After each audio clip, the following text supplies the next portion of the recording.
Good morning, everybody. We're going to go ahead and get started. I've got you all muted, so I'll remind you a couple of things when we get started. The first thing I want to remind you is if you have any questions or you want to ask the presenters anything or you can't hear us or you need anything, please just hold up a piece of paper with a question mark on it, and we'll keep an eye on the screen and we'll try and look for those question mark papers so that we can stop and I can unmute you. We have a great set of presenters for you today, so we'll get started with that in just a minute. Before we do start, I want to remind everybody, at this point in the process of the Power of Discovery STEM Squared, you or your program directors should have completed a readiness and needs assessment, or you should be working on your readiness and needs assessment, and we want to get those from you as soon as possible.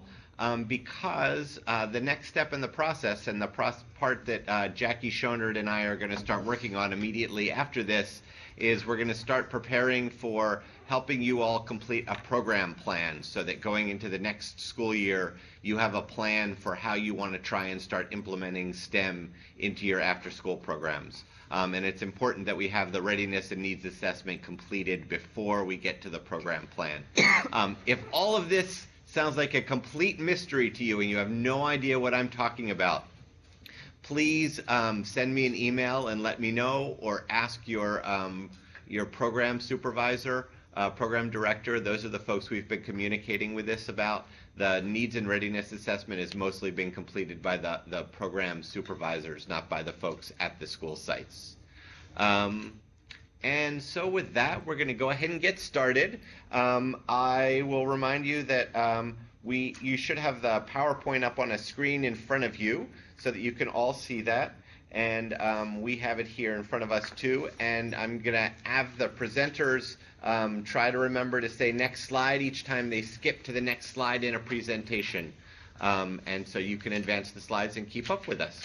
So I'd like to introduce Tiffany Strickland from the Tech Museum down in San Jose, who's going to be our first presenter this morning.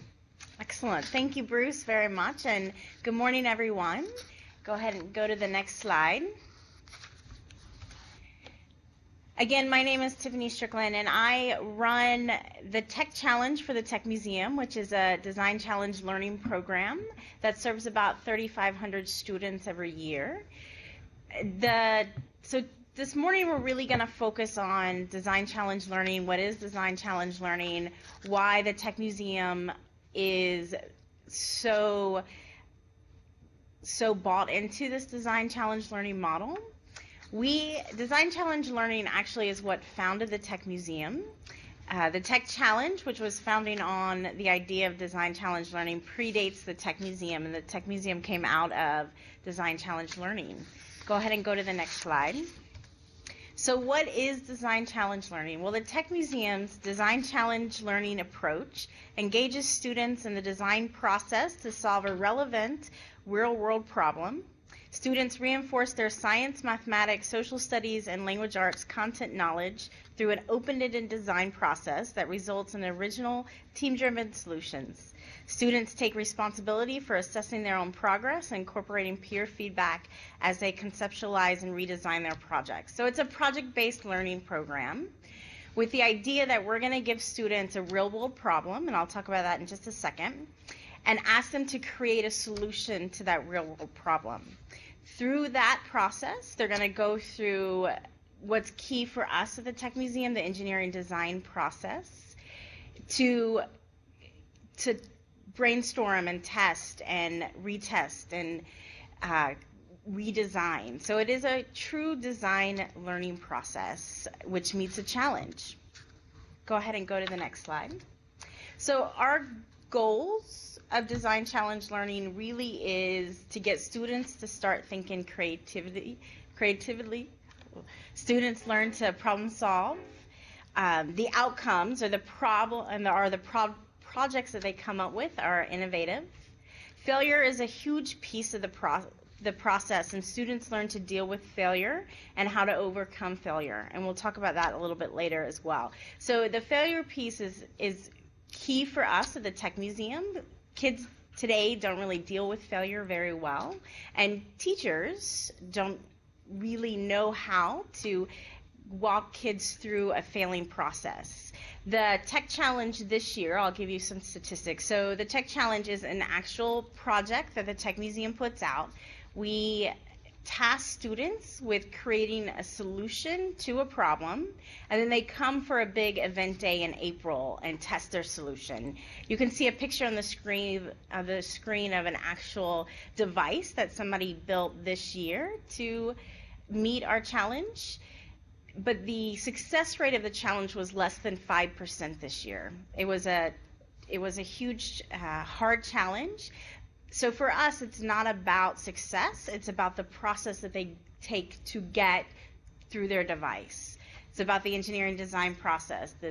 The whole design process is what the education piece is, not that they are successful. So students learn to collaborate and work together when they go through the design challenge learning process, and they learn to take risks, right? They fail often and have to redesign and keep working. So we say through this try, fail, learn approach, students develop skills and habits of minds of Silicon Valley innovators. So that's our goal, right? To get them thinking like the innovators in Silicon Valley. Next slide. So we do task the students with real-world problems. We always bring it back to some real-world problem. The challenge this year was for students to create a device that would send sensitive instruments to 3 different areas on an asteroid. So if you follow NASA or you follow the news, you know that mining for metals on asteroids is a big deal right now. So they built a lot of catapults which would launch sensitive instruments to the asteroid, and you can see a picture of the actual asteroid this year on the screen. A couple of the other real-world problems that we put out there is to create a solution to help earthquake survivors. After an earthquake severely damages a bridge, your device will reach and rescue a person stranded on the bridge. We've also asked students to help clean the seas. So marine scientists are asking the Tech Challenge young engineers to help them clean the seas. Your team's challenge is to design and build a device that will collect trash from the ocean without harming marine life. We've asked students to create a device to deliver water to a tank located in a village on a hill above the river. There's no electricity in the village, only the flow of the river can be used to generate power. So create something that will move water uphill. Create a device that can deliver a payload of up to 6 geological instruments to the top of a volcano. Or design and build and operate an unmanned device that can survive a 12-foot drop into a Martian crater and then successfully exit the crater by ascending a 6-foot crater wall. So we bring it back to something that we think is real world and relevant. Next year, the challenge that the students will have to meet would be about harnessing wind energy to do work. So every year we come up with something different. Next slide. So really the key to design challenge learning is the engineering design process. This is what we want the students to get out of their projects. We want them to go through the entire process. Some of it they'll go through multiple times. Again, this is the core of design challenge learning for us at the Tech Museum, is this engineering design process. And again, we don't care if the students are successful. We care that they learn this process and do this process many times. So today, excuse me. So today, all of you will get to be engineers and go through the design challenge learning process. You'll go through this engineering process on a challenge that I'm going to give you. So as I go step by step through this process for you, I'm going to relate it to the challenge that you're going to be given today. So all of your, what do you call the workshop heads? Thank you. All of your hosts should have supplies that Julie Smith, our education director from the Tech Museum, should have sent out. So as I go through the design challenge process and the engineering process with you, I'm going to bring it back to the supply list that she's given out. So, and then at the end, after I go through the entire process, I'll let you take a few minutes to work on the device that you're going to create for us today. Next slide. So you're going to do a challenge called Circle of Pong. So my challenge to you is sometimes it is safe to keep your distance. Imagine you had to deposit a small piece of monitoring equipment into a lava pit that is located in the middle of an island. How would you do it?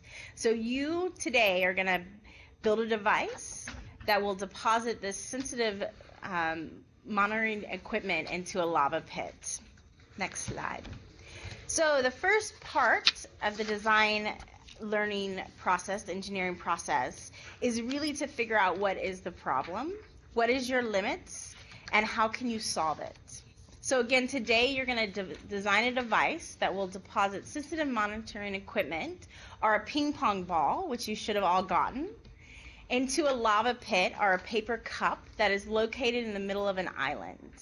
Our island today is going to be a purple tablecloth folded and arranged into some kind of circle square. You have some constraints or limitations that you'll have to follow today. So each team member, and there can be teams of 3 to 4 people, maybe smaller, maybe even 2 people, depending on how many people are in your group, must be actively involved in the deployment and operation of the device. So everybody has to be involved. The sensitive monitoring equipment, which is a ping pong ball, must start outside the island and must come to rest inside the lava pit. So your island is a purple tablecloth and your lava pit is your paper cup. Teams may not touch the sensitive monitoring equipment except to place it into the device prior to deployment. So your ping pong ball, you're only able to touch it when you put it into your device. So you can't stand outside of your island and throw it into the middle of the lava pit. You must create something that will get it into the lava pit for you.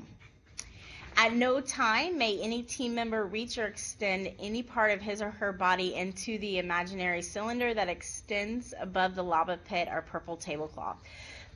So if you imagine that this lava pit on this island, which is going to be your purple tablecloth, has an imaginary cylinder that goes up. You cannot extend into that imaginary cylinder. So when you launch your ping pong ball or your sensitive instrument, it's the only thing that can go past that, what I call that force right there.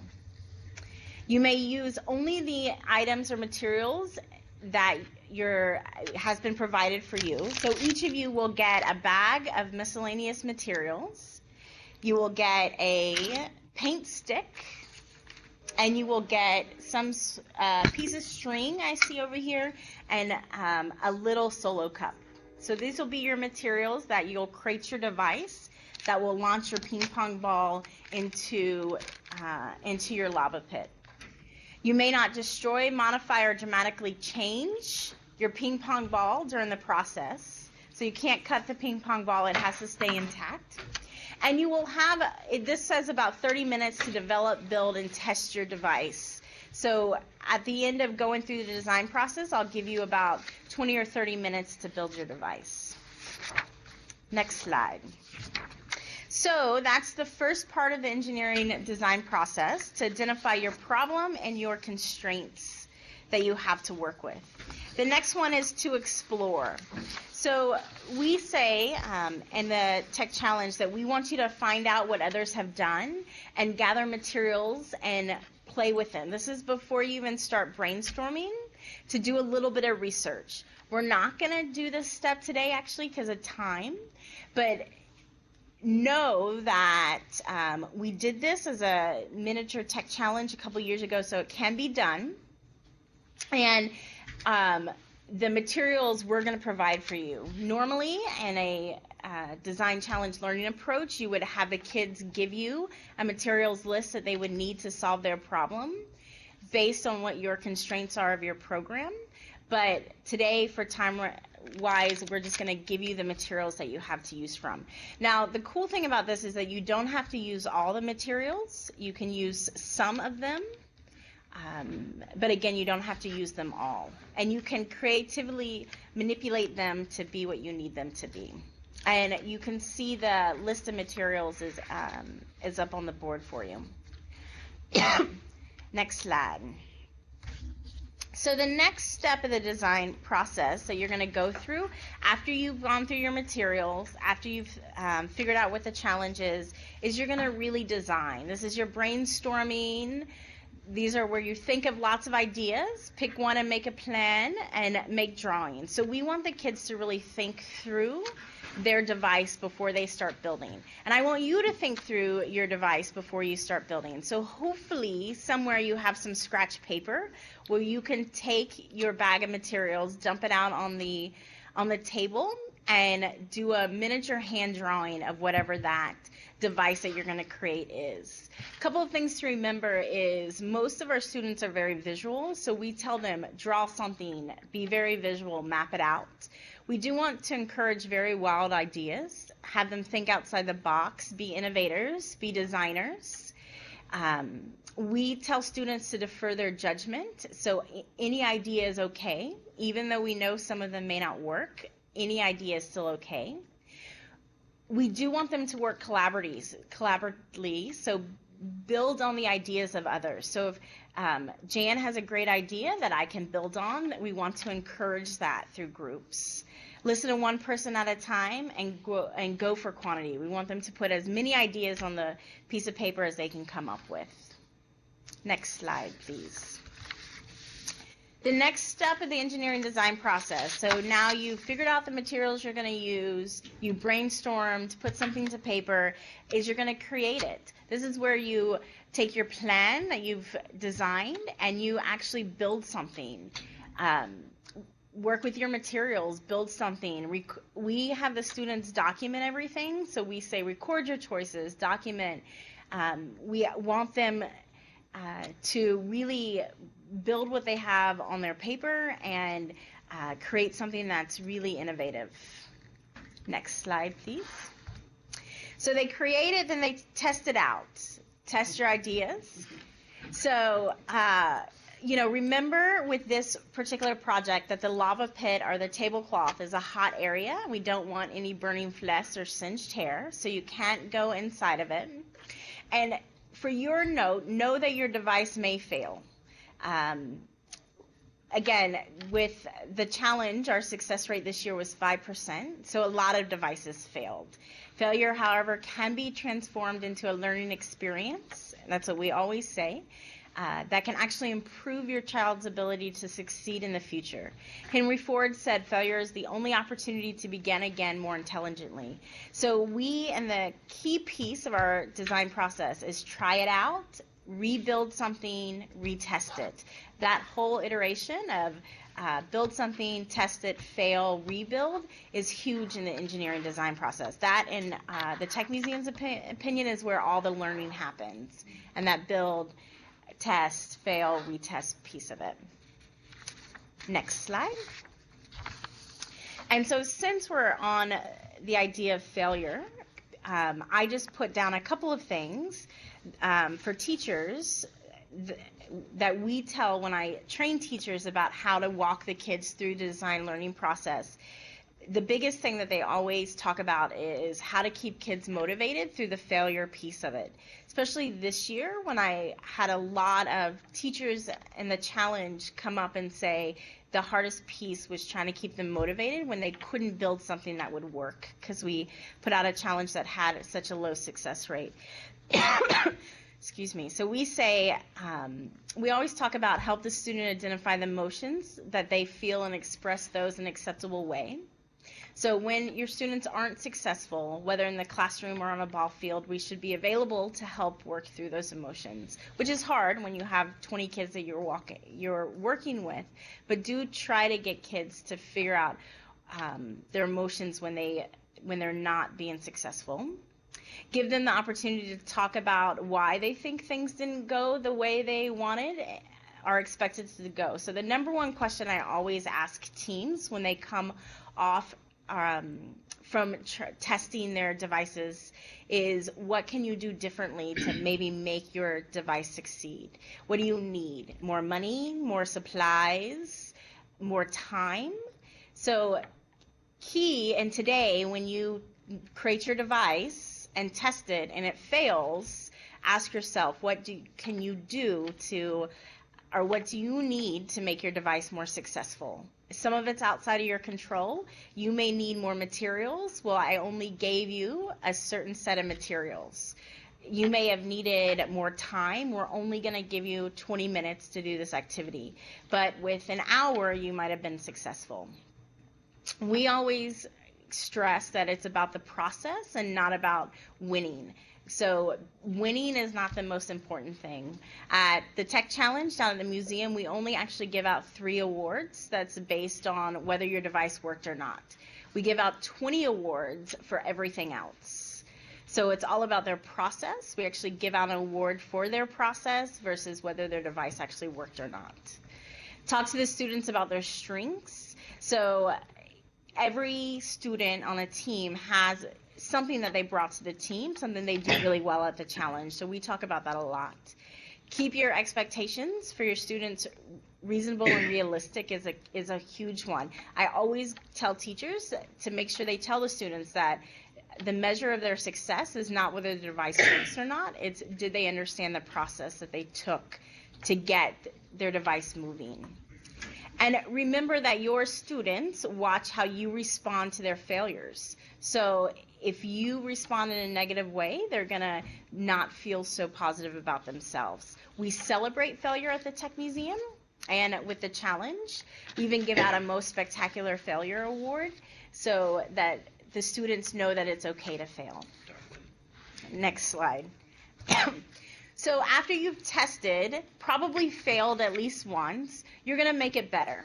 So really in your group, think about how your design can be improved, modify the design, and try again. So build something, fail, make it better. Next slide.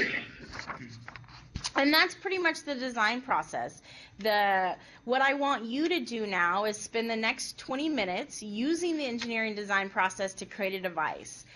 Now, in that 20 minutes, you have to test and redesign, so use your time wisely. Remember, explore your materials. Go back to what the problem is. So your problem is to design a device that will deposit sensitive monitoring equipment or a ping pong ball into a lava pit, which is a paper cup, that in the middle of an island, or a purple tablecloth. So your host hopefully will put a purple tablecloth arranged in a circle. Actually, ours is in a square, but put a purple tablecloth on the ground with a paper cup in the middle of it. So you, using the materials that I give you, will create a device to launch a ping pong ball into that cup. So that's your problem. Explore your materials. Make sure you brainstorm and design something with a partner, and then start creating, testing, make it better, recreate, testing, make it better. So any questions before we start? I've got one. I think Jackie has a question. We see you, Jackie. Hang on. Okay, Jackie, go ahead. So I have one lava pit in the front of the room. Is there supposed to be a lava pit at each table? No, just one. Okay, and then part 2 question, can I tape that cup in the middle so it doesn't easily knock over? You can. I'm not going to tape mine, but you can. I have a question. Does everything have to come from the floor up? Another question, does this thing have to come from the floor up? Or can It you does hold not. it? You could just hold your device close but not leaning over the table? You are correct. So the only restraint is that your monitoring equipment or your ping pong ball has to leave from your device and not your hands. Okay. So you self-support your device? So it is a very open-ended challenge. That's a goal of design challenging, is that we have the least amount of rules as possible to let the kids be creative and innovative. And one last question was, can you, Self-support your device. what do you mean by Like that? hold it in place, like hold it while it's working. Can you could self-support your device, you hold it while it's working, right? You are correct. You just can't hold the ping pong ball when it launches. Can't.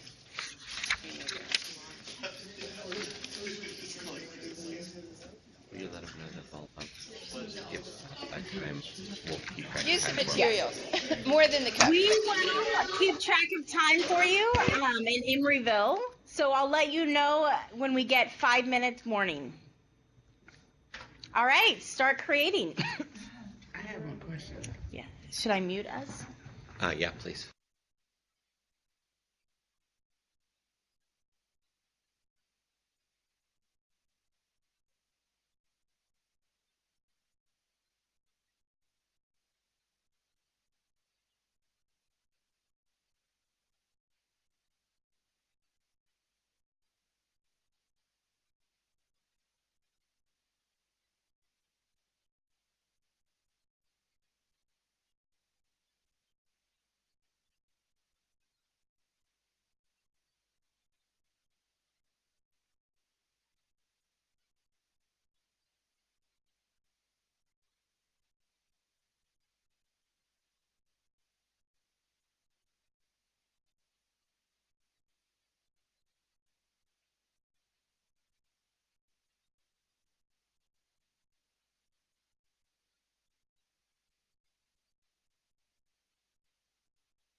So you have about 5 more minutes to finish your design and testing and redesign, and then we will let everybody test in front of your group. So 5 more minutes.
No, you can't, not yet. No. All right, if we want to all come together, so if you want to take your seats, I'll tell you about the next process. Can you put back up this slide, Bruce? Hold on, just 1 second. Keep working while you're listening. Excellent. So we're back to the slide that says spend 20 minutes using the engineering design process to create your device. So hopefully all of you have. Hang on 1 second. Let me get all settled. We still have ACOE wandering around over there. Yeah.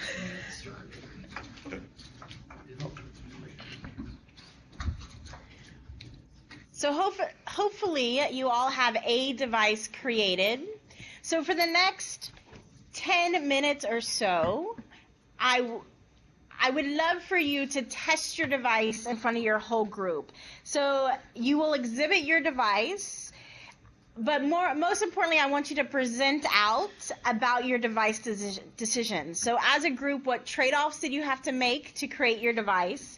I like for people to talk about from their original design. So when you put pen to paper to come up with your device, how is it different than what you actually created? So when you actually started working with the materials and you started manipulating them, how did you have to make changes from your brainstorming to come up with your device?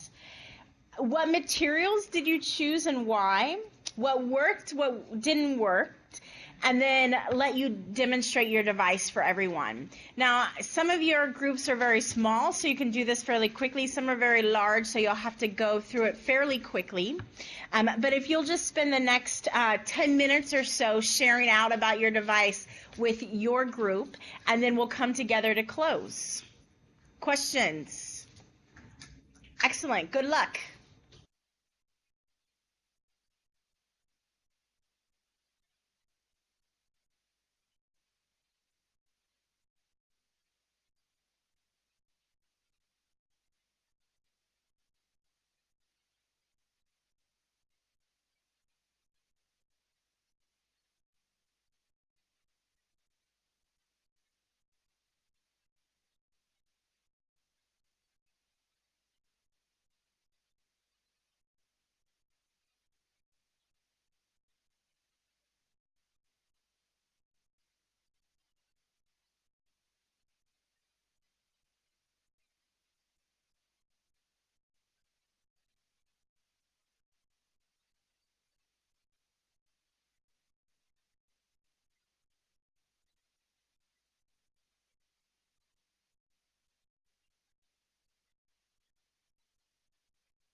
which room that is in the upper right. So it looks like almost everybody is done testing their devices. So if we want to come back together to close.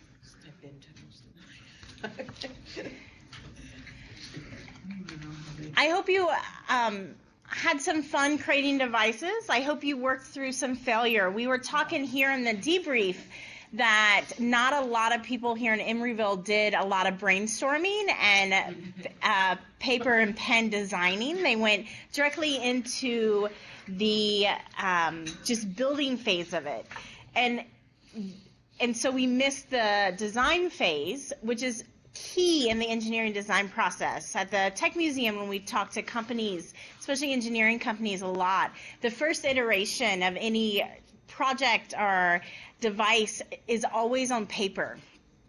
And they won't start building until they have a pretty good paper brainstorm. In our labs at the Tech Museum, our students have to present us with quite a good brainstorming project before we'll even give them materials, because it is key of that engineering design process. So in closing, I do hope that you learned a little bit about what we at the Tech Museum think is design challenge learning, and then the key to that really is our engineering design process. So we gave you a problem. We gave you materials to explore. You may or may not did a lot of the design piece of it, but hopefully you will incorporate the design piece of it. You created something, you tried it out, you probably failed. Hopefully you made some iterations or some changes to the device, tried it out again, probably failed again, and kept going. Next slide. So I just wanted to put in a little bit of a plug for my program, which is the Tech Challenge. As I ended, it is a signature program of the Tech Museum. It's an annual team design challenge for students in grades 5 through 12, although next year we'll go down to kindergarten and do a kindergarten through 12th grade program that introduces and reinforces the science and engineering design process with a hands-on project geared at solving real-world solutions. Just a couple of facts. It is teams of 2 to 6 people. Registration fee is only $50. It is waived. The fees are waived for Title I schools and after-school programs. So if your program runs at a Title I school, it's a completely free program for you. It comes with curriculum. All of our solutions can be created with common low-cost materials. There's no pre-qualifying conditions, and we do have a bunch of special needs teams that come in. The challenge is launched in September, so the Tech Museum will put out next year's challenge in September, where we actually define what it is, give the rules for creating your device, and then our event day, where all the students come down to the Tech Museum and test their devices for real engineering professionals in Silicon Valley, is always in April. So that is the Tech Challenge. You can definitely find more information on it on the Tech website. Next slide. And then just to close again, my email, if you have any questions about Design Challenge Learning, the Tech Challenge, field trips to the Tech Museum, any of that, you are more than welcome to email me. We do quite a few after-school field trips, and again, if you are at Title I school, your field trips are waived. Your field trip fee is waived, so feel free to contact me if you need any more information about the Tech Museum. Thanks so much, and let me know if you have any questions. So thank you, Tiffany. And the way we set up the agenda for today is by the clock here in this room, it is 10:17. So we left a little bit of time for your local hosts to lead some debrief and conversation about how you might be able to use what you've seen today about the Tech Challenge back in your own programs, and then take a little bit of a break, and then we will reconvene for our next presentation at 10:45. So that's in 27 minutes. Local hosts, you have about 15 minutes to debrief and then about 15 minutes to take a break, and then we'll be back together again.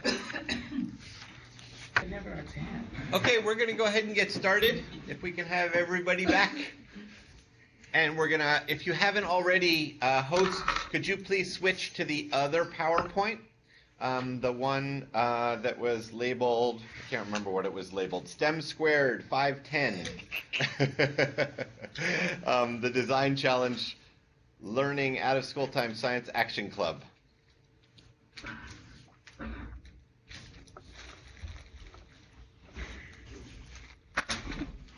Looks like we're ready, so I'd like to introduce or reintroduce you to Courtney Rudd, who was with us a month ago, who's going to talk to us about doing Design Challenge learning in after-school context around the Science Action Clubs. All right, hi everybody. So my name is Courtney Rudd, and I work at the California Academy of Sciences. I run our STEM after-school initiative, and so one of our big projects is something called the Science Action Clubs, where we create curriculum directly designed for the after-school programs in order to do hands-on science learning in after-school. So today I'm going to talk to you a little bit about our approach to design learning in after-school, some techniques you can do, but also then we're going to get our hands kind of dirty and actually do one of the activities. We're not actually going to get dirty. And get to do kind of another twist on design learning, especially with a life sciences perspective. And at the Academy, I run, as I mentioned, the Science Action Clubs and our after-school initiative, and so I'm really excited to be here. Thanks again for having me. So next slide. Awesome. So we have an approach to out-of-school time learning, and next. So yeah, go ahead. So we definitely are looking for leaders and for youth to gain new knowledge and skills, and also create career goals for the leaders. There's a career ladder for the professional development that we offer. So if you're interested, we can definitely offer kind of tiers of leadership and training in STEM and after school.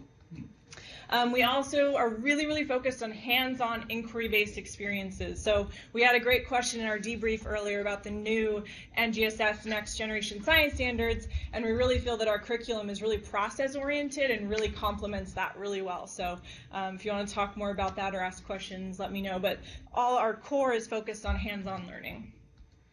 And we also want to create a sense of club identity. So I gave you at your sites a full guide, an activity guide for the Science Action Club for one single day, and we try to create a sense of community. They're working together, and we know that our curriculum is for middle school students who are kind of struggling with their identity and learning who they are, and so they need that kind of affirmation that they're a part of something important, they're a part of a club. But I think that can definitely apply K-12 and beyond. We all need that sense of community. And for youth, as well as leaders, as I mentioned, but for youth, a ladder of leadership. So if you have third graders in your club, if you have fifth graders, how can you create different levels of leadership for them? So that's something we're always thinking about, and I encourage you to think about that as you do this process and the debrief is, what if I had students of different ages, different skills in a group? How would I set up the groups? It's always some good questions to think about. And of course, part of our program is to try to integrate digital technology as much as we can. We had some good conversations in here earlier about how there are some challenges for after-school programs in getting access to digital technology and education, but we want to support that in any way we can. So for our programs, we lend out an iPad. We also do some digital training, so if you want to integrate more digital technology into your programs, we can offer that too, and just keep that conversation going. So next slide, I think. Yeah, great. So this is just a quick overview of, at the Academy, the different youth programs that we offer that are all in after school time.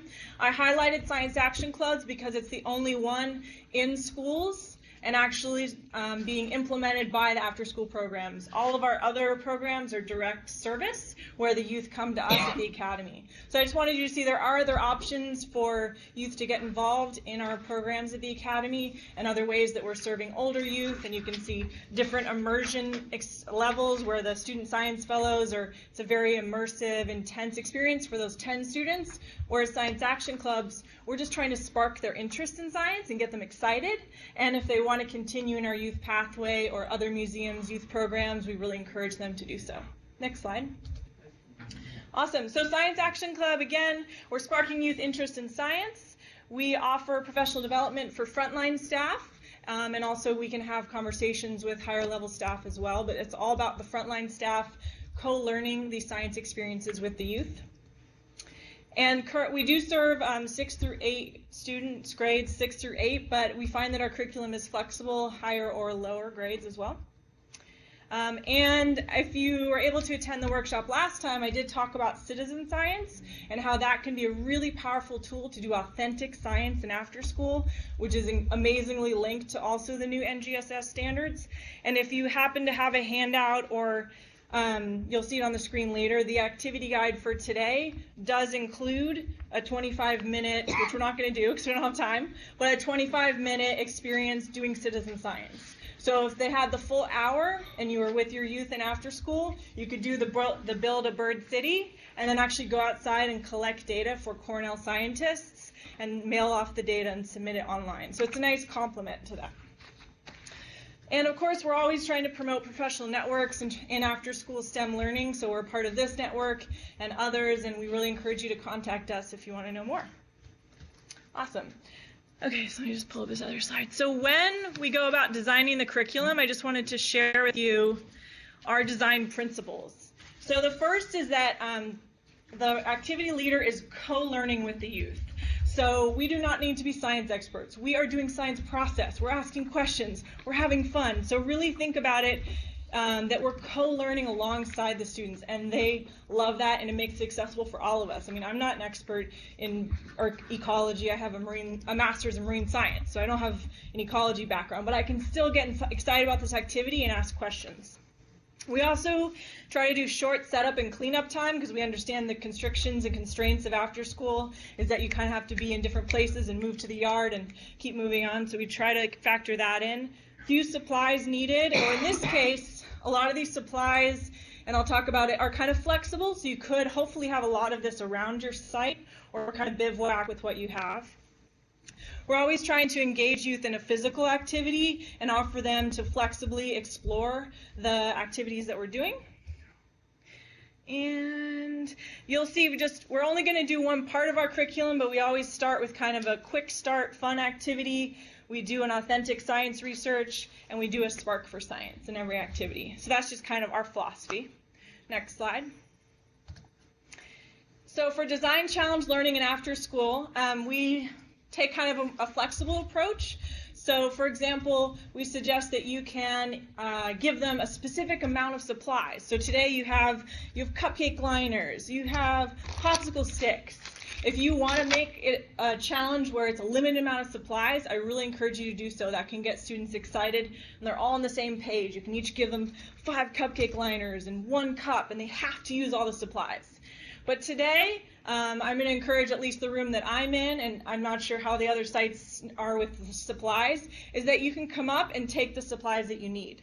But just realize that at your site, let's say you have only 5 popsicle sticks per group, that's also great. So it doesn't have to be this perfect amount of supplies per group. In our situation, for design challenge learning, it really made sense earlier in that activity because they're all really trying to get the same, achieve the same goal of getting that ping pong ball in the lava tube. But today we're just kind of creating bird habitat. So it's kind of a little more flexible and really encouraging creativity and also applying their science knowledge and concepts. I think next slide. Perfect. So we are going to jump into the activity, but I want to introduce it. I realize that this looks very small on your screen, so if you just want to kind of hear more how I'm describing the activity, that would probably be best. But this is our activity guide. It's the 8th activity out of 10 in a curriculum module that we have in the after school called Ecosystem Explorers. And part of that is collecting data on birds in their schoolyard for Cornell scientists. So as I mentioned, we won't be able to do that today, but the hands-on science activity is building a bird city. So the challenge is that we have some supplies. You each have a cardboard box or cardboard scraps of some kind. That's kind of your city base or your city foundation. So you might need to flatten it, get ready to like rip cardboard apart and everything. And you are going to get a challenge card. You'll have these cut up. If you don't, that's okay. We can read them to you. I'll read you the first one that I'm just picking up that's called Tropical Paradise. So this challenge card says, how would you design a bird city in a tropical paradise where birds have everything available to them? And the challenge is you have to make sure you're building a habitat areas for the birds, how they're going to get water, food, how are they going to protect themselves from predators. In this tropical paradise, you really don't have any limits, but let's say for this next one is called Quake. How would you build an earthquake-resistant bird city? So the students have to really think about, okay, how would we build our cardboard and build our bird city and use these supplies to make sure it's earthquake resistant? So each group will, and don't start yet, each group will get a card and they will have to do that activity. One thing that I suggest when leading this activity in after school is that you're going to get groups that are going to say, okay, it's earthquake proof, I'm done. So you want to have extra cards on hand and say, all right, now I want you to up the challenge because now you're in Atlantis and your bird city is also underwater.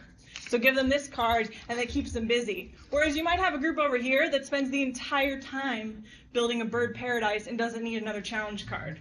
So really think about how you're going to have different engagement levels, different experiences, and how you can kind of use these cards to make sure they're engaged.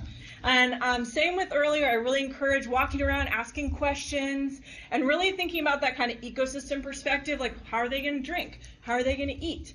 What predators are going to come from above? Or what about humans? Are humans going to live in this city? Is it just a bird city? You know, really get them thinking about that. Trying to think if there are any other comments I want to make. So we'll have about 12 minutes to work on our bird city, and then we're going to come back to the group and we do what I call a walkabout, which is where each group gets to go around and explain their bird city to the group, and the group kind of filters around to each bird city, and they kind of get to present on it and talk about the little aspects and show us little parts of it. So that's been a critical part of doing it in after school because the students really enjoy sharing out and showing what they have built and how they, and it's great when the other students are encouraged to ask questions like, well, how are they protected from predators? Or how are they sheltering themselves? Or wait, how's that water over there? And so we really encourage during the walkabout that asking questions and talking, but we will come back together when it's time to do the walkabout and I can explain it again then. Jackie had a question. Okay. So if there are any questions, I think I see one, we will take them now. Go ahead, Jackie. So I heard you say 12 minutes, but that seems like an insanely short time, so you don't mean 12 minutes, right? Yes, I do. And in fact, I have actually done this in a training with frontline staff where I only give them 3 minutes to start, and then I give them another 3. So I also think of time as another way to introduce the challenge in after school.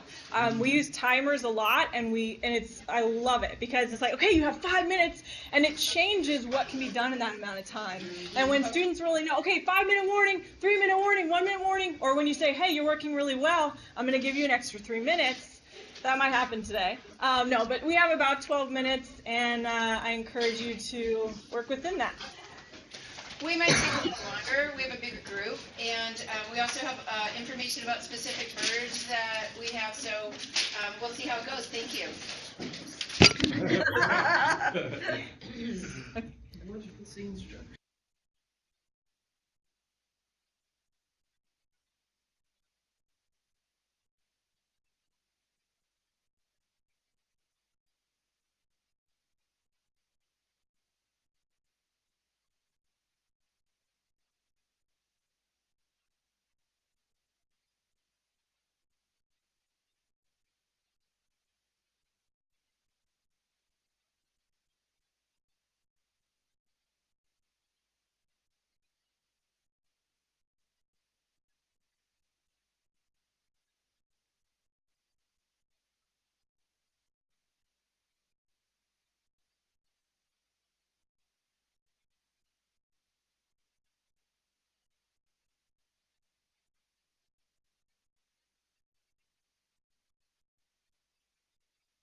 So just want to give everyone a time warning. Everyone's working so well, and these bird cities look these bird cities look so great that we're actually going to give another 12 minutes. So we'll come back at 11:20. 11:20.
Okay, everybody, a 5-minute warning. 5-minute warning.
One minute warning. 1-minute warning.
All right, everybody, we're going to come back to just talking for a few moments as a group, and then you'll get to do your walkabout.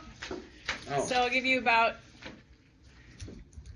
a few seconds to come and focus your attention up here. I see people really excitedly still working. Okay. All right, so we just have one or two more slides to go through. So if the local host could bring up the slide that's titled Strategies for Design Challenge Learning, and then I'll give you time to debrief and do your walkabouts. Everybody. Okay, looks like people are getting there. All right. So, the first item on the slide is to engage in brainstorming. So just like Tech Museum discussed earlier, it can be really helpful to give them a moment to brainstorm for how they might want to create their bird city. That can be a great idea. You can also brainstorm as a group. So if you have a whiteboard or even like a traveling whiteboard, you can write down some ideas as a group about what birds need to survive. Also remember that this is activity 8 of a 10-activity curriculum, so by now they kind of know the bird names and behaviors, so that's one aspect that you didn't have today, but I'm sure you still made some pretty awesome bird cities. Another note about just strategies and being innovative with this curriculum, we also do this as a green building activity, so same supplies, different challenge cards, and folks need to make a solar-powered city or a wind-powered city or have different kinds of sustainability challenges. So just so you know, you can still, with these materials, make up any kind of challenges you want to the type of curriculum or the type of science topics that you want to focus on. We also suggest you set clear expectations. It's good to just say that these cities, because I have seen it before, are going to be violence-free. Just kind of set some kind of, expectations like that, because, we are maybe making an urban bird city, and that is just something that also can bring up, and you can have sort of an interesting conversation around cities and what kind of comes up in a city. So that's just our leaders kind of went a social justice angle with that, which was really interesting too. So just so you know, you can either set those clear expectations, or if things come up, be ready to kind of talk that out, and that's really interesting too.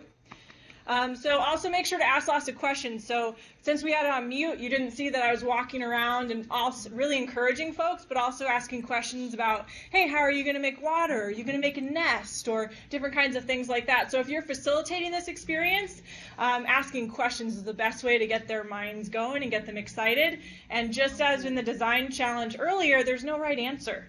Even if you make an underwater bird city for a black-crowned night heron, it doesn't have to be a certain specific way. This is definitely about using your creative license. Also, we encourage wild ideas, again, that creative license. We challenge the youth by you can give them extra challenge cards. So if you did have any groups that move through their challenge quickly, you can just give them an extra card. Next one. And just really remember to encourage them, even if they make a very small bird city and very intricate, it's just as exciting and awesome as a large, big-scale, multi-box bird city. I do want to introduce one strategy that has worked really well.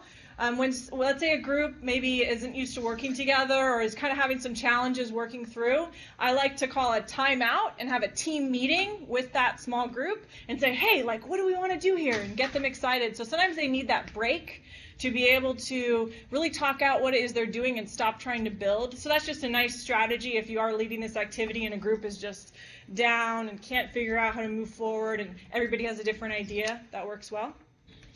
And really recognizing everyone's achievement, and we do that through the walkabout, where right after I finish talking, we can go around in each of our rooms and make sure to share the challenge that you had, and then all the different aspects of the bird city. For example, in this room, we have a mechanized closing top to the bird city, so at night they get protected, and they have nests in the trees here. So just make sure they really get a chance to have their achievements recognized. Okay, so my last few slides are kind of something that was brought up by Jackie, which was a great idea to give guiding questions for you during the debrief of this activity. So I'm going to go through them, and then I just encourage you to use those when we turn off our sound and you get a chance to debrief in your room. So first, one thing I always like to ask when I'm doing a training on these kind of activities is, how would this work at your site?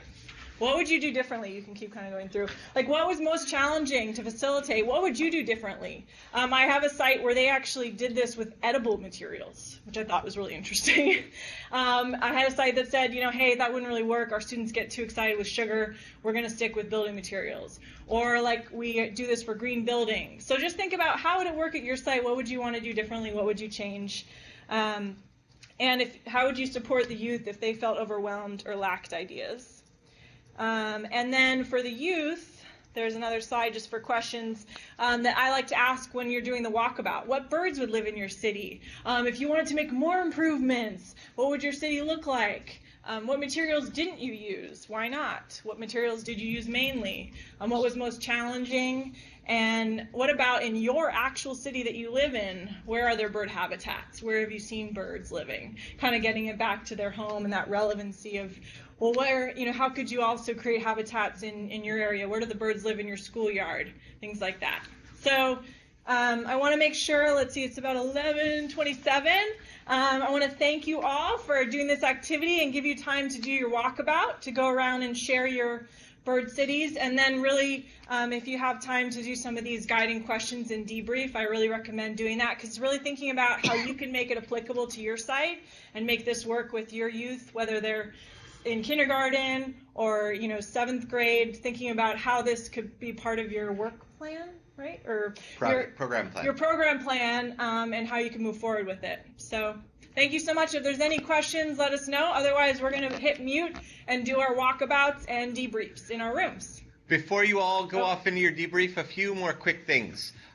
First thing is, we here in Emeryville, we have to vacate this space in about 15 minutes. So in about 15 minutes, you're going to see us go dark. We'll leave our screen on until we have to vacate, in case anybody has any questions for Courtney or Tiffany or anybody else. Second thing I wanted to let you know is that, as usual, I will post both of their presentations on SlideShare, and I will send the link to the SlideShare presentations out to everybody who registered for the workshop today. So if you yourself did not register, you need to get in touch with whoever registered you for today's workshop, and they'll have a link for you so that you can get an electronic copy of the presentations, which you can download yourself. And thank you all very much. So we're going to mute now, but as I said, we'll leave our video screen on for the next 15 minutes if anybody has any questions, and then we'll go dark. Thanks.